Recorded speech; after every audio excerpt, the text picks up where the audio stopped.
Hello, everyone, and welcome to the latest webinar from Sporties. Thanks for joining us today for Aviation Trivia. Should be a fun and fast-paced hour testing your knowledge of aviation facts and history. My name is John Zimmerman. I'm your facilitator today. I'm joined by Chris McGonegle, who will be your host and trivia game show host, I suppose. A couple quick notes as we get started here. First, like all Sporties webinars, this one will be recorded. So if you missed something today or want to check on a question later on, be sure to check out our YouTube channel. We'll have a recording up in the next 24 hours or so. Second, please check out sporties.com/webinars. We have a whole host of webinars planned for this year, topics ranging everywhere from tools for flight instructors to flight simulators to the latest pilot gear. So make sure to sign up for a future webinar. The way it's going to work today, I'm going to hand it off to Chris in just a second. He's going to pose these questions. After he asks the question, you'll see a pop-up on screen where you can pick your choice. Then he'll close up that voting and show the answer to those questions as we go. So make sure you're tuned in. It is best to do this on a laptop. If you're on a mobile device, it will work, but we've seen in the past it just seems to work better on a desktop or a laptop. So without further ado, I'm going to turn it over to Chris McGonegle. He's a commercial pilot and our new product manager here at Sporties, and also our unofficial aviation trivia buff. So Chris, go for it. Thank you, John. We'll jump right on into it. Today, we're going to talk about some aviation trivia. And here's an overview of some of the topics we're going to cover. It's going to be 20 multiple choice questions.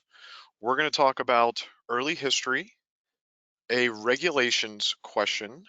We have some airport trivia, famous aircraft. I had to do it. I threw in an aviation movie trivia question. We have some current day factoids, some firsts. Also for the weather buffs out there, I threw in a weather briefing question. Additionally, I threw in a helicopter question. And then we have one Sporty's pilot shop question. So without further ado, let's go and get started. Question 1 is early history. Who was at the controls on December 17th of 1903 when the Wright Flyer lifted off the beach at Kitty Hawk for a 12-second, 120-foot long flight? Was it A, Wilbur Wright, B, Orville Wright, C, Robin Wright, or D, Frank Lloyd Wright? And as mentioned, we'll go ahead and enact a poll, and please go ahead and cast your vote.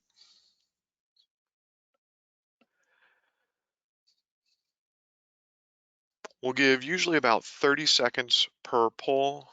And again, who was at the controls on December 17th, 1903? Was it Wilbur Wright, Orville Wright, Robin Wright, or Frank Lloyd Wright?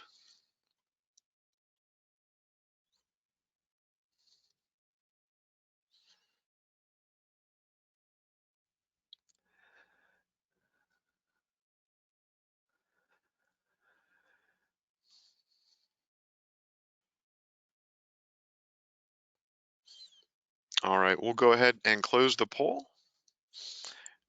And as 68% of you guessed, it is Orville Wright. Moving on to the next question. Current day factoids. Standard atmospheric pressure at sea level is 292 inches of mercury. As we always change our Colesman window, I'm sure a lot of pilots are familiar with that number. But how many pounds per square inch does that equate to? Is it 10, 12.9, 13.4, or 14.7 pounds per square inch?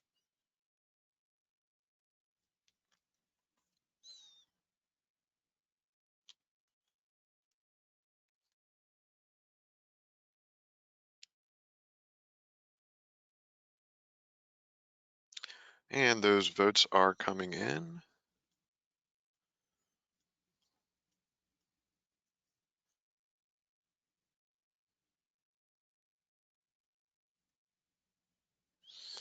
Looks like this also was another easy one with about 75% choosing the correct answer at the moment.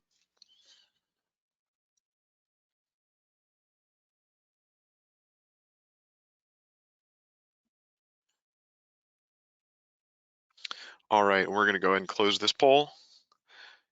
And As majority of you knew, correct answer is 14.7 pounds per square inch.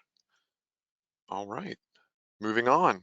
Question 3, regulations, the biggest challenge for me during my flight training. When operating an aircraft at cabin pressure altitude above 12,000 feet MSL up to and including 14,000 feet MSL, supplemental oxygen shall be used during, is it A, the flight time in excess of 10 minutes at those altitudes, B, flight time in excess of 30 minutes at those altitudes, C, 75% of that flight time in excess of those altitudes, or D, the entire flight time at those altitudes?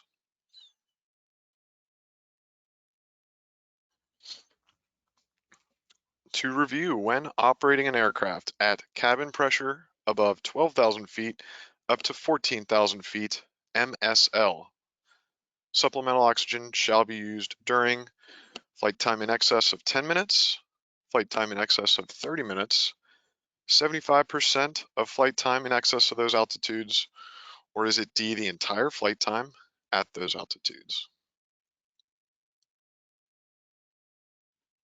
We have some results rolling in.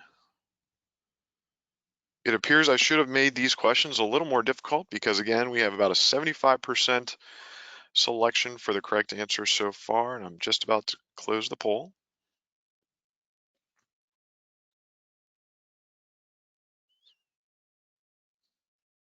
All right, closing the poll. As 77% of you picked, it is that flight time in excess of 30 minutes at those altitudes. Keyword there is when operating an aircraft.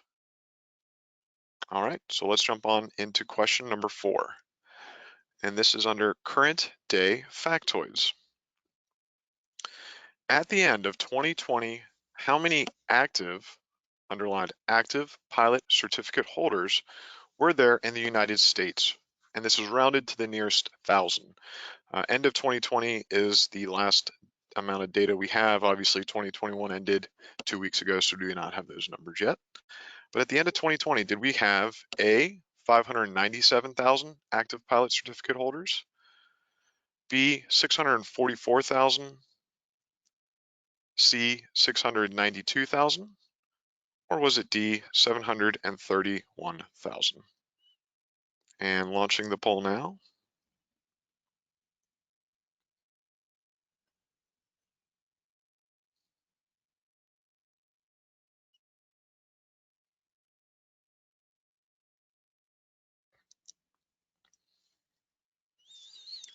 To review, at the end of 2020, how many active pilot certificate holders were in the United States, rounded to the nearest 1,000? And a little over 70% of the votes are coming in.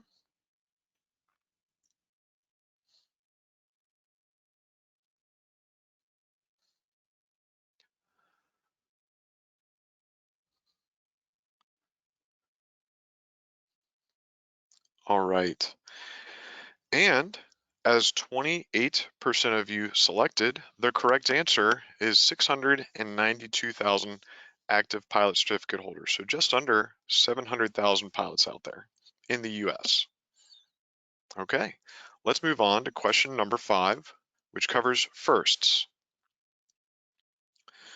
Who was the first pilot to log a transcontinental flight from New York City to Pasadena, California?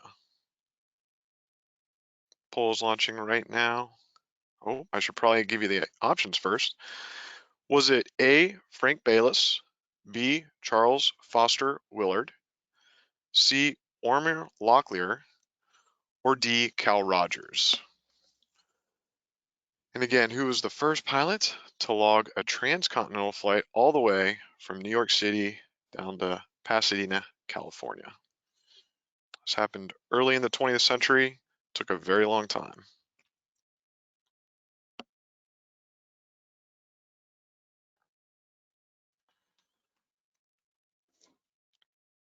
About 50% of our votes have rolled in. Give it a few more seconds, then we'll close this poll.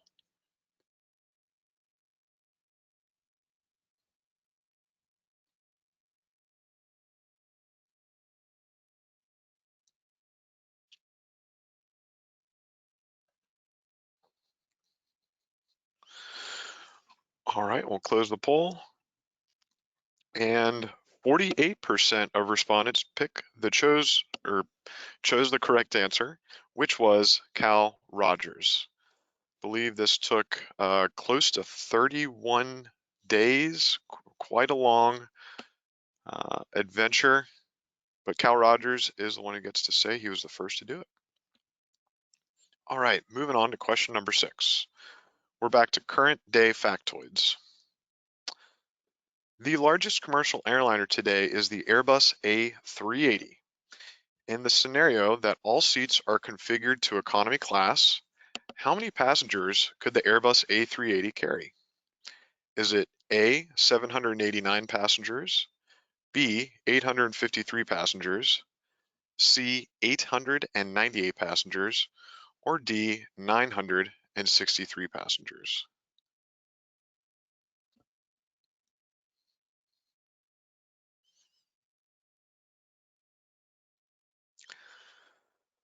Again, this is one you will never see on a written test, but it is a fun little factoid.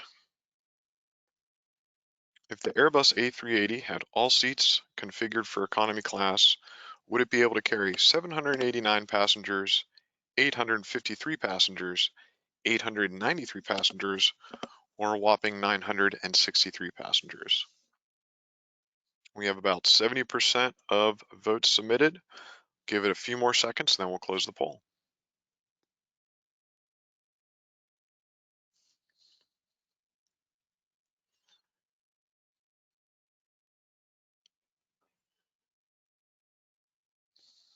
All right.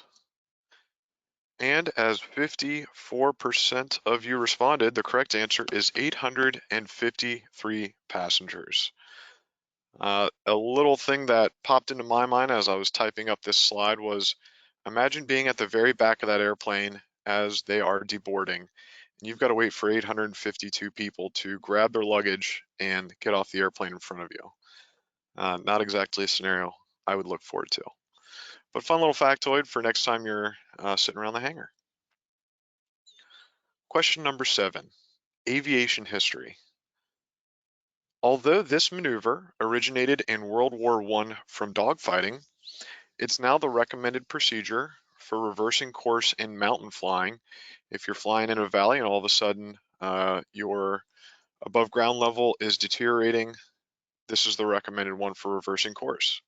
Is it A, 8s on pylons, B, lazy 8s, C, a split S, or D, the chandelle?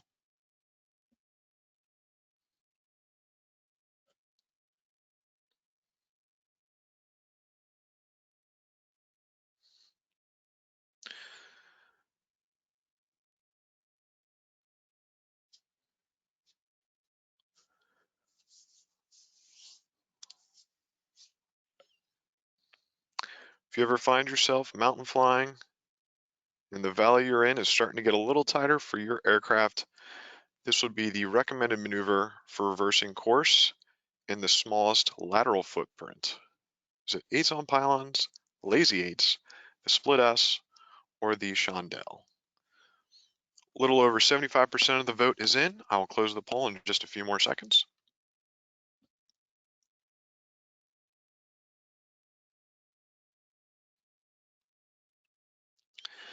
And as 79% of you guessed, the correct answer is the chandelle. It is French for candle, and again, was performed and perfected in World War I, but it still has some applicable use today. Question number 8, aviation history. Chuck Yeager was the first pilot to break the sound barrier. It's actually lesser known that he had 2 broken ribs when he accomplished this feat. How did he break those ribs? Was it A, a fall from a horse, B, sparring at his boxing club, C, a car accident the week before, or D, was it ejection seat training?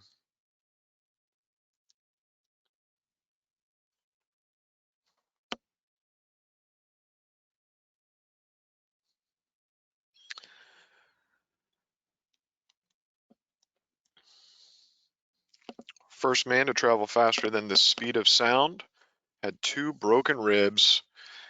How did he do that? Was it falling from a horse? Was it a bad hit at his boxing club? Did he get in a car accident the week before? Or lastly, was it some ejection seat training that was a little too much for him?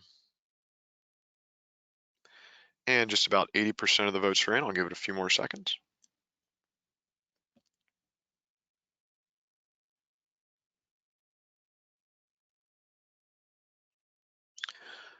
All right, 75% of you guessed the correct answer. It is fall from a horse.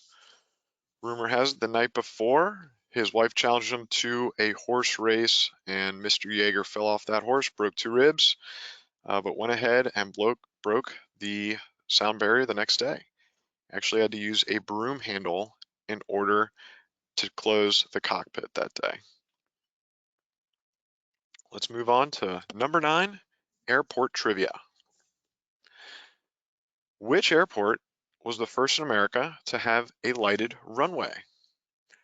Was it Stinson Municipal in San Antonio, Texas, North Platte, Nebraska, College Park Airport, Maryland, or Chicago Municipal in Illinois?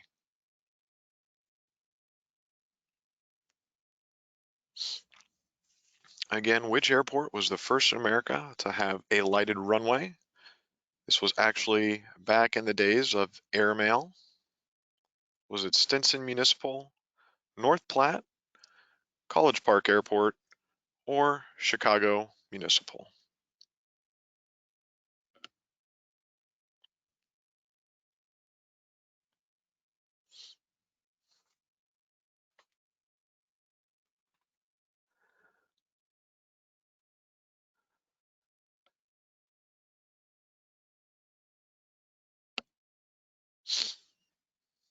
With 75% of the vote in, it seems no one is going for Stinson Municipal.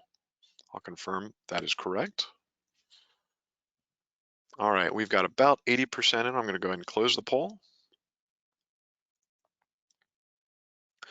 All right, this one was a little bit of a stumper. 37% of you had the correct answer, which is North Platte, Nebraska. Sporty's jet has actually stopped there a few times as we've headed out to trade shows, so that's how we were able to pick up this little tidbit of info. Now, I will say, when they first lit up the runway, it was using barrels with wood burning along the runway. So not exactly on the center line of the runway, but either way, this was the first time an airport was lit up at night. Question number 10, a weather briefing. Referring to the briefing below, what is the dew point at Los Angeles? Is it 29 degrees Fahrenheit, 18 degrees Fahrenheit, 18 degrees Celsius, or D, 11 degrees Celsius?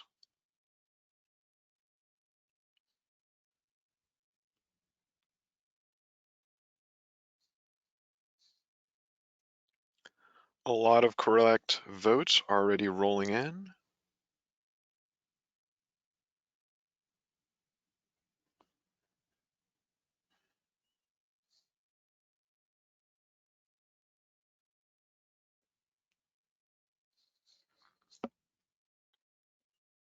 And we've got almost 70% of the votes in. I'll give it a few more seconds. We'll close out this poll.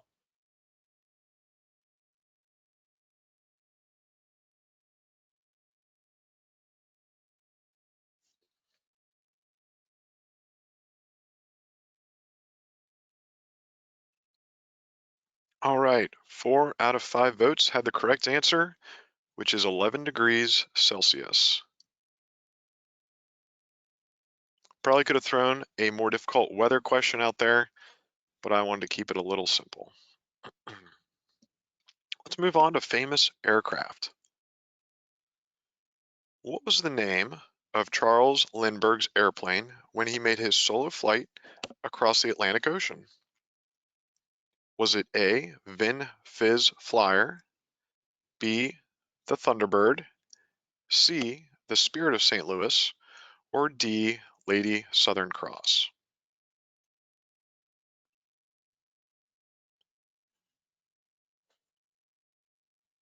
Charles Lindbergh was the first pilot to fly across the Atlantic Ocean solo. What was the name of his airplane when he made this solo flight? Was it the Vin Fizz Flyer, the Thunderbird, the Spirit of St. Louis, or Lady Southern Cross?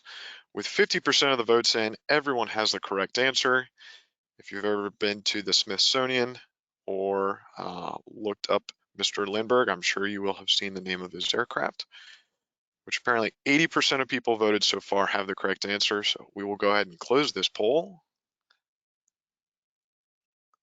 And we have a 100% correct response here. The answer is the Spirit of St. Louis. All right, that's an easy gimme for everyone who's paying attention. Let's go to question number 12. Helicopter. I knew I needed to throw one of these in there. Helicopters possess a maximum forward speed, and at the end of this question, I'll try to explain why that is. But what is that maximum forward speed? Is it A, 250 miles per hour, 271 miles per hour, 296 miles per hour, or D, 319 miles per hour?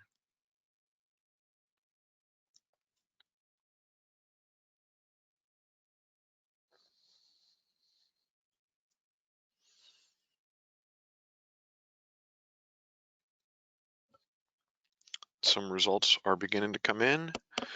Again, helicopters possess a maximum forward speed. And what is that speed?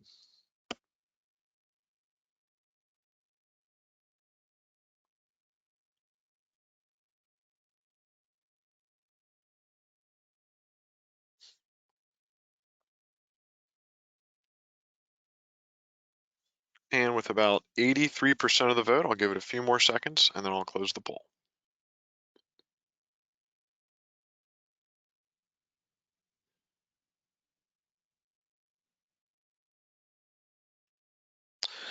All right, 32% of you have the correct answer, which is 250 miles per hour.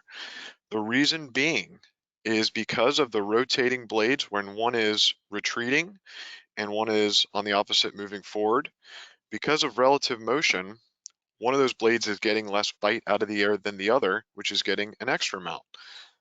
My understanding is think of a bicycle tire. As it is rolling, there's always that point that is stationary when it touches the ground. But then as it moves a lot quicker rotationally. So when a helicopter is flying, looking outside the aircraft at the 9 o'clock position, that is going to be your retreating blade moving away. As you approach 250 miles per hour, that blade will actually stall because of the difference in forward motion versus the bite of air. In return, the blade on the 3 o'clock position on your right side will actually start buffeting because it's moving so fast through the air and getting such a bite. So the current record for helicopter forward speed is 249.1 miles per hour. So the engineers who came up with that speed were correct.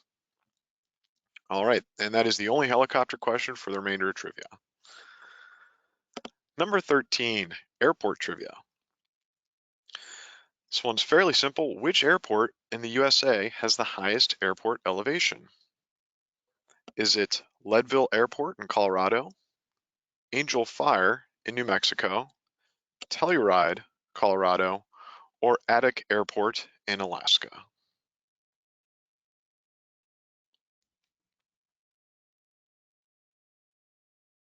Again, which airport in the US of A has the highest airport elevation? Is it Leadville Airport, Colorado, Angel Fire, New Mexico, Telluride in Colorado, or Attic Airport in Alaska?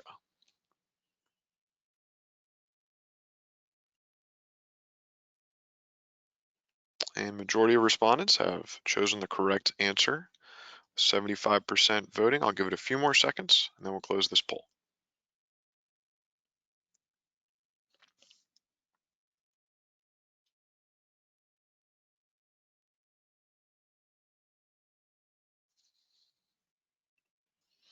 All right, 85% of you had the correct answer, which is Leadville Airport, Colorado. believe this airport is about 200 to 300 feet short of 10,000 AGL, or I should say MSL, sorry there. So if you've got a light aircraft or one that's very weighted down, maybe not a good airport to go to for lunch. But Leadville Airport, Colorado, highest airport elevation in the US of A.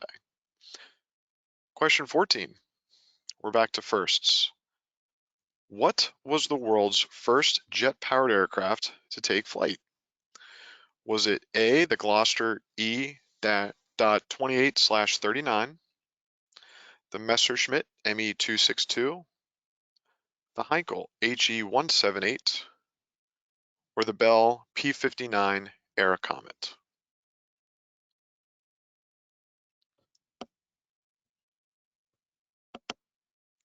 Again, what was the world's first jet-powered aircraft to take flight? A little hint there, the take flight part is worth emphasizing. Was it the Gloster E.28/39, the Messerschmitt Me-262, Heinkel HE-178, or the Bell P-59 Aerocomet? With 60% of the votes in, it is a toss-up.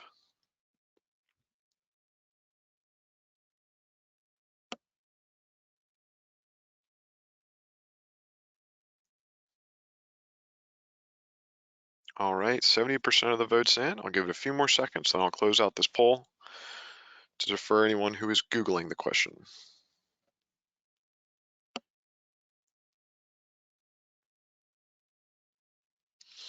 All right, this one was pretty close. All answers were either the Messerschmitt or the Heinkel. 56% of respondents had the correct answer, which is the Heinkel HE-178.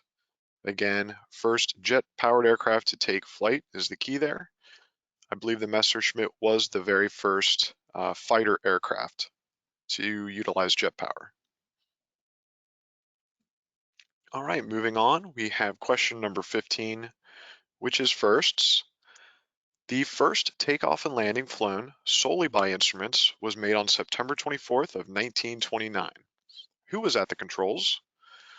Was it Pappy Boyington?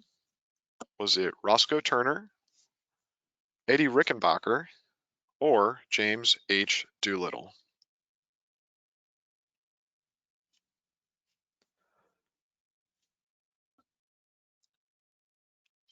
Again, the first takeoff and landing was flown solely by instruments on September 24th, 1929. Who was the aviation pioneer at the controls for that flight? Was it A, Pappy Boyington, B, Roscoe Turner, C, Eddie Rickenbacker, or D, James H. Doolittle?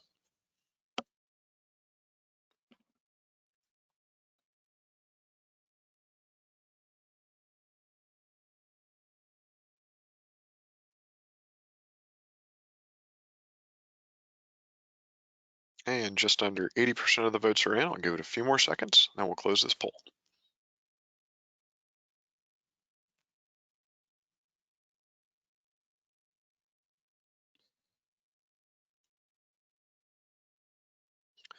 All right, and 72% of respondents had the correct answer, and that was James H. Doolittle, or Jimmy Doolittle, who flew the first instrument approach.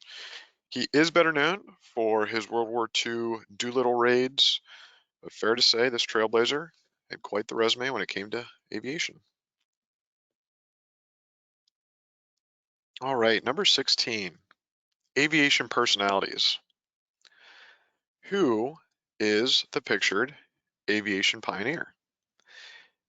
Is that A, Igor Sikorsky, B, William Boeing, C, Donald Douglas Sr., or D, Werner von Braun?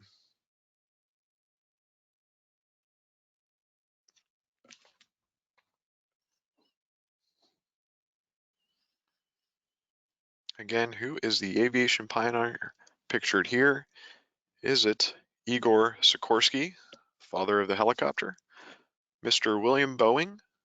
Is it Donald Douglas Sr., or the father of rocket engineering, Werner von Braun. And about 70% of the votes are in. Go ahead and give it a few more seconds, and we'll close this one out.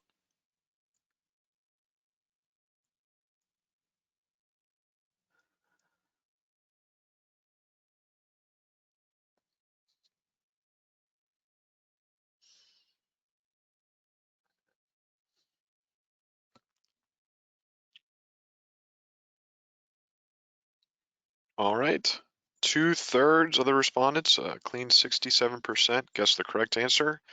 That is Mr. William Boeing. I thought this one could be a little challenging because majority of his images feature a mustache. This is one of the few I could find without one. Either way, a well-known name in aviation. Moving on, number 17, airport trivia. Just as we had, what is the highest airport via elevation? We're going to now go ahead and ask, what is the lowest airport per elevation in the US? Is it Salton City Airport in Colorado, Raleigh Municipal Airport in California, Cliff Hartfield Memorial Airport in California, or is it D, Furnace Creek Airport in California? And polling is starting now. Fair to say, quite a few low altitude airports in one of the states highlighted.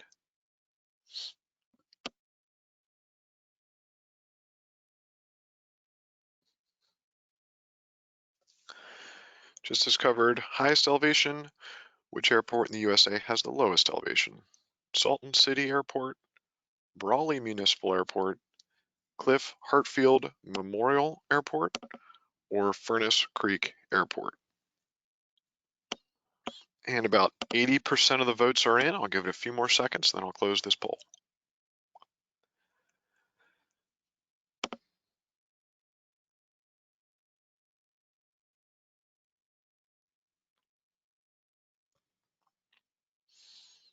All right, and of all respondents, 83% of you guessed the correct answer, which is Furnace Creek Airport in California.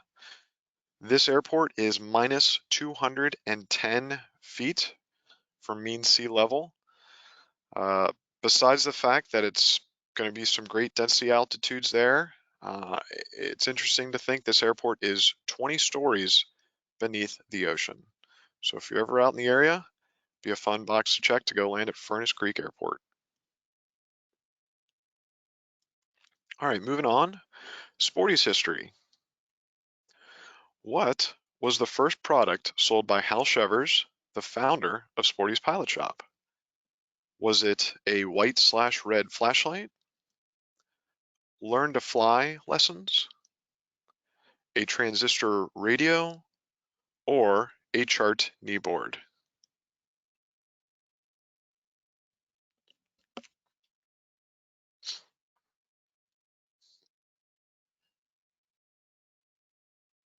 Again, what was the first product sold by Hal Shevers, the founder here at Sporty's Pilot Shop? Was it a white/red flashlight to help with your pre-flight and en-route flight, learn to fly lessons, a transistor radio, or a chart kneeboard? And about 75% of the votes are in. A few more seconds and we'll go ahead and close this poll.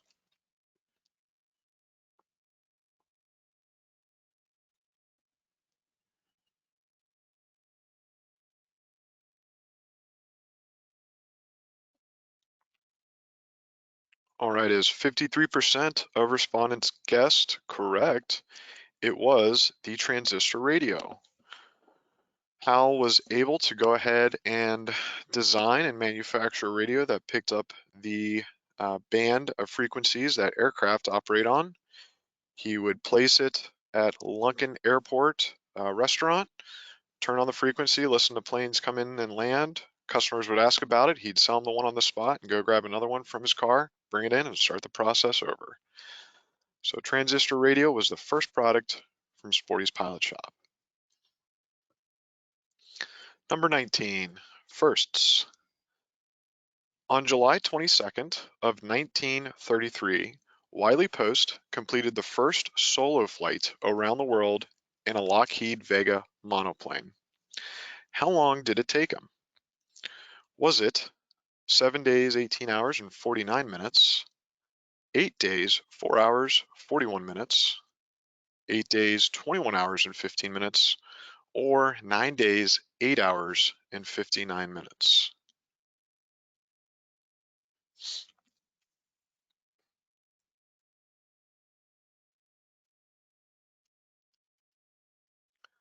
Wiley Post was the first to fly around the world solo. I believe he had accomplished the feat with another pilot a year or so before, but in July of 1933, he did it solo. How long did it take him?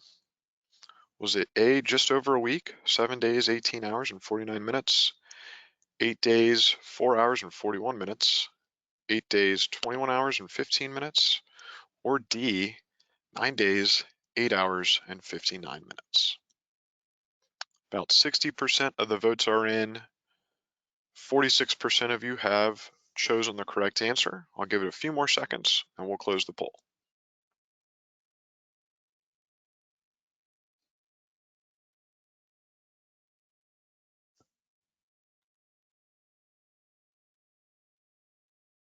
All right, and as 48% of you guessed, correct answer is 7 days, 18 hours, and 49 minutes. On that note, the most recent record holder for flying around the world was set by a Concorde, I believe in 1995, right around 30 total hours. So quite a difference. Only 62 years can make. All right, so that was question 19. Let's move on to our final question here. As some of you might have been waiting, we're going with aviation movies. I'm going to warn you, this is an oldie, but one that's a little close to my heart. In the original Flight of the Phoenix film, this main actor had experienced piloting a B-24 Liberator in World War II. Which actor was it? Was it A, Richard Attenborough, B, James Stewart, C, Ernest Borgnine, or D, George Kennedy?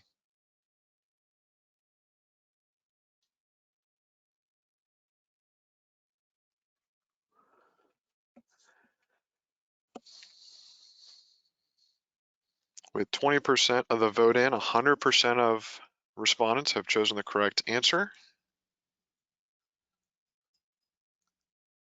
Glad to know there are some aviation cinema buffs out there.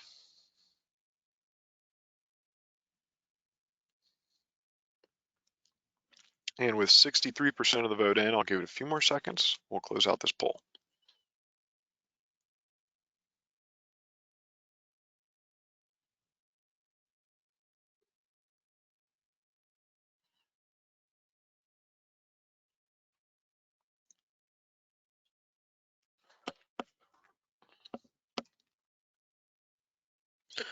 All right, poll is now closed and 89% of you had the correct answer, which is James, or better known as Jimmy Stewart.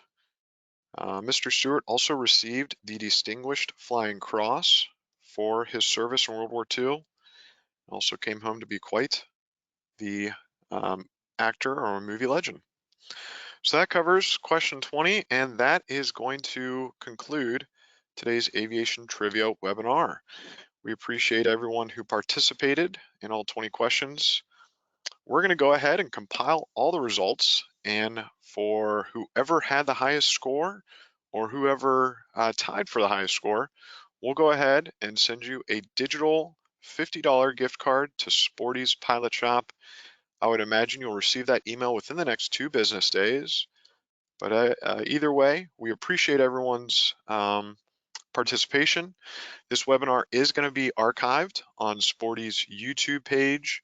Again, I'd say in about the next day, so feel free to share that with fellow pilots or friends. And again, we'll see you for our next webinar.